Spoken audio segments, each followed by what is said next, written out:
14 तासांनी उठल्यानंतर अशी काहीतरी अवस्था होती माझी. नमस्कार मंडळी, कसे आहात सगळे? मजेत ना? आणि मजेतच राहा.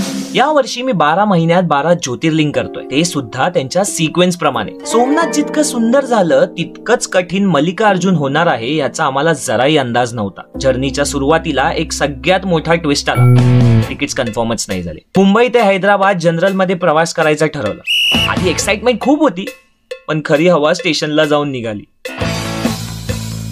ट्रेन आली. हिरेनने कशी बशी जाऊन साईड सीट मिळवली तेव्हा कुठे जीवात जीव आला. पण माझ्या आनंदाला कल्याणलाच तडा गेला.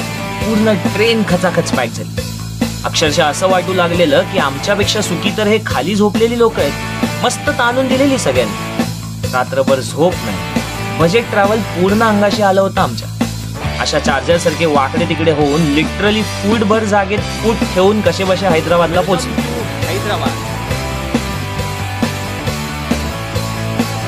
स्टेशनच्या बाहेर मेट्रो पकडली आणि पोचलो MG बस स्थानकावर. नाही, प्रवास इथे संपला नाहीये, तर खरा प्रवास आता इथून सुरू झालाय, ज्यात आमचं स्वागत केलं या बसवरच्या लिहिलेल्या पाटीने, फिट फॉर घाट.